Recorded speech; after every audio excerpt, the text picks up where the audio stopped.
যেন ঘোমটা দিয়ে রাখা, কেউ না দেখুক। তবে ততক্ষণে অবশ্য উইকেটের ময়না তদন্ত ঠিকই করে ফেলেছে নেদারল্যান্ডস। খালি চোখে দেখে মনে হচ্ছে, বোঝা যাচ্ছে এই উইকেটে কিচ্ছু নাই। বোলারদের মন খারাপ হতেই পারে, যদিও শুধু খালি চোখের বিশ্বাসেই বোধহয় আটকে থাকতে চাইছে না ডাচরা। বারবার অফিসিয়াল আনঅফিসিয়াল আলোচনায় যেন উইকেট সম্পর্কেই ধারণা নেওয়ার চেষ্টা, সেটাও টনি হ্যামিং এর থেকে। কখনো ক্যাপ্টেন, কখনো বা দলের অন্য কোনো সদস্য।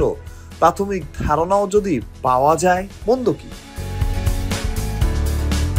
ছবির মতোই সুন্দর সিলেট আন্তর্জাতিক ক্রিকেট স্টেডিয়াম। রাতে সেই সৌন্দর্য আরো বাড়ে, ফ্লাডলাইটও উন্নত মানের। রাতের আলো নিয়েও তাই শঙ্কা থাকার কথা না। উইকেটও যেন পুরো মাঠেরই প্রতিনিধিত্ব করছে। ক্রিকেটটা এখন সমর্থকেরাও কম বোঝেন না, কোনো ক্ষেত্রে বেশি বই কি তারাও হয়তো বলে দিতে পারবেন। উইকেটের এই ছবি দেখে অন্তত রানের বন্যাই বোধহয় ছুটতে যাচ্ছে।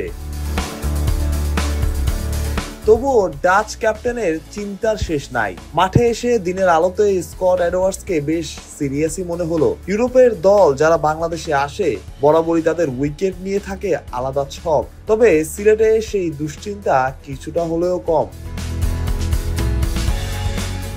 সিলেটের আউটফিল্ড সেজেছে নতুন রূপে। মাঠ তো আগে থেকেই দেখার মতো। এখন শুধু দুই দলের ক্রিকেটীয় লড়াইয়ের অপেক্ষা, যে লড়াইয়ে বাংলাদেশের প্রতিপক্ষ যতটা নেদারল্যান্ডস তার চাইতেও বেশি বোধহয় নিজেদের সামর্থ্য। এই সিরিজটা চ্যালেঞ্জের। বাংলাদেশে নিজেদের সামর্থ্য ছাড়িয়ে যেতে হবে। ছক্কা মারায়, রান করায়, জয়ের ব্যবধানে। হারের কথা এখন চিন্তা না করাই বোধহয় ভালো। মাহফুজ প্রত্যয়, বিডি ক্রিক টাইম।